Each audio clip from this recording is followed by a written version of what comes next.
আসসালামু আলাইকুম। আরেকটা রেসিপি নিয়ে আপনাদের সামনে হাজির হলাম। আজকে দেখেই বুঝতে পারছেন যে আমি একটা চকলেট কেক তৈরি করে দেখাবো। মাত্র 3টি উপকরণ দিয়ে আমি আপনাদেরকে আজকে এই কেকটা তৈরি করে দেখাবো। চলুন তাহলে রান্নায় চলে যাচ্ছি।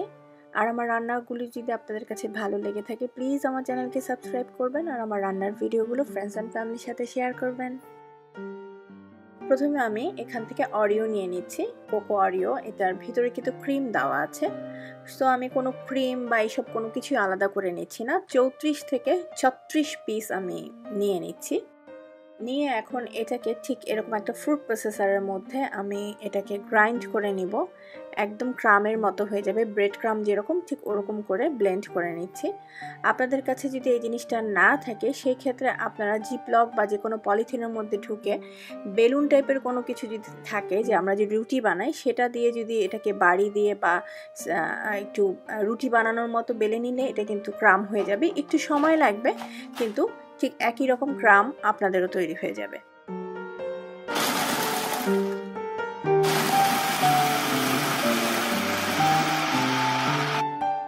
গুঁড়ো করা হয়ে গিয়েছে, আমি একটু খুলে দেখাচ্ছি যে কিরকম হয়েছে। গুঁড়ো করা বিস্কিটগুলো আমি একটা বোলের মধ্যে ঢেলে নিলাম। এখন এখানে আমি দিয়ে দিচ্ছি ঠিক 1 কাপ হালকা গরম দুধ। এই দুধটা না হতে হবে একদম ঠান্ডা, না হওয়া যাবে একদম গরম, মিডিয়াম একটু ওয়ার্ম থাকবে, হালকা গরম থাকবে সেরকম একটা দুধ এখানে দিয়ে আমি খুব ভালো করে মিশিয়ে নিচ্ছি। এখন আমি এখানে দিয়ে দিচ্ছি 1.5 চা চামচ পরিমাণ বেকিং পাউডার। বেকিং পাউডারটা যেন খুব ভালোভাবে মিশে যায়। আপনারা চাইলে বেকিং পাউডারটা কিন্তু বিস্কিটের সাথে একসাথেই গুঁড়ো করে নিতে পারেন যদি ফুড প্রসেসর থাকে, তাহলে কিন্তু আরও জিনিসটা ইজি হয়ে যাবে। হয়ে গেল রেডি করা কেকের ব্যাটার। দেখেন ঠিক এরকম টেক্সচারটা ঠিক এরকম হবে, খুব বেশি লিকুইডই না আবার খুব বেশি ঘনও না, ঠিক এরকম হতে হবে। আমি একটা কাচের বোল নিয়ে নিয়েছি, এটা হচ্ছে পাইরেক্সের একটা বোল, ওভেন প্রুফ একটা মোল্ড নিয়ে নিয়েছি। এই কাচের বাটিটার মধ্যে আমি একটু তেল ব্রাশ করে নিচ্ছি, তারপর পার্চমেন্ট পেপার আমি এখানে দিয়ে দিব। আপনারা চাইলে যে কোনো মোল্ড ইউজ করতে পারেন। আমি এটা ভাপে তৈরি করব আসলে কেকটাকে, সেটাই দেখাবো।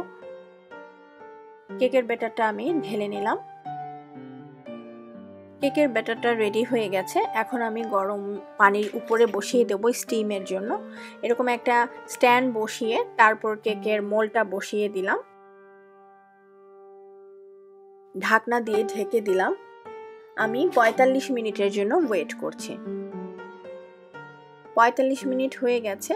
আমি ঢাকনাটা খুলে আমি চেক করে দেখছি যে কেকটা হয়েছে কিনা। ঠিক এরকম একটা টুথপিক বা বড় কোনো কাঠি দিয়ে বা ছুরি দিয়ে আপনারা দেখে নেবেন। দেখেন এখানে একদম শুকনা ড্রাই এসেছে, তার মানে কেকটা রেডি। কেকটা মোল্ড আউট করার জন্য হালকা একটু ঠান্ডা করে তারপর বের করে নিচ্ছি, না হলে হাতে গরম লাগবে, সেই জন্য। তারপরেও বেশ গরম কেকের বাটিটা। এখন পার্চমেন্ট পেপারটা খুলে দেখাচ্ছি, ধোয়া বেরোচ্ছে। বেশ নরম হয়েছে কেকটা, খুব সুন্দর মজার একটি ঘ্রাণ আমি পাচ্ছি। কেক হয়ে গেল। এখন আমি এই কেকটাকে একটু ডেকোরেশন করার জন্য কেকটাকে হালকা একটু ঠান্ডা করে নিচ্ছি, প্লাস আপনাদেরকে চকলেট গানাশ তৈরি করে দেখাচ্ছি। এরকম ডাবল বয়েল বলে এটাকে, এই ডাবল বয়েলের জন্য নিচে পানি এবং উপরে একটা মোল্ড বসিয়ে চকলেট নিয়েছি 1 কাপ পরিমাণ, নিয়ে তারপর আমি এটাকে গলিয়ে নিচ্ছি। দেখেন চকলেটটা গলে গিয়েছে কিন্তু কোনো স্মুথ ভাব যেটা, সেই জিনিসটা কিন্তু নাই, কোনো স্মুথ নাই। সেই ক্ষেত্রে আমি এখানে 3 টেবিল চামচ হুইপিং ক্রিম দিয়ে দিয়েছি। আপনারা 3 টেবিল চামচ হুইপিং ক্রিমই এখানে দিবেন। এখানে কিন্তু কোনো পানি দেওয়া যাবে না, কোনো লিকুইড মিল্ক দেওয়া যাবে না, কারণ হুইপিং ক্রিমটা হচ্ছে এক ধরনের বাটার। সো সেই জন্য এখানে পানি যদি দেন তাহলে কিন্তু চকলেটের গানাশ একদম নষ্ট হয়ে যাবে। দেখেন অলরেডি স্মুথ একটা ভাব চলে এসেছে। এখন আমি চকলেট গানাশ রেডি। আমি একটু হালকা ঠান্ডা করে নিচ্ছি। সো চকলেট গানাশটা নর্মাল একটু ঠান্ডা করে নিতে হবে এবং চামচ দিয়ে একটু বারবার নেড়ে নেড়েই ঠান্ডা করে নিতে হবে। একটা প্লেট নিচে দিয়ে একটা স্ট্যান্ড বসিয়ে নিয়েছি, কারণ চকলেট গানাশটা এখন আমি ঢেলে নেব। কারণ চকলেট গানাশ ঢাললে অবশ্যই আমার নিচে কেকের নিচে পড়বে, সেই জন্য এরকম একটা স্ট্যান্ড বসিয়ে তারপর আমি চকলেট গানাশটা ঢেলে নিচ্ছি। আপনারা চাইলে এখানে যে কোনো ক্রিম ইউজ করতে পারেন, ডেকোরেশনের জন্য আমি চকলেট গানাশটা আমার কাছে মানে ইজি মনে হয়, সেই জন্য আমি চকলেট গানাশ দিয়ে নিচ্ছি। ডেকোরেশন নিজের ইচ্ছা মতো আসলে করা যায়, এটা আসলে কিছুই না। কিন্তু বেসিক্যালি ডেকোরেশন ছাড়াও এই কেকটা কিন্তু আপনারা খেয়ে ফেলতে পারেন। কেকটা কিন্তু খুবই খুবই মজা। কেক কিন্তু আমার রেডি হয়ে গেছে।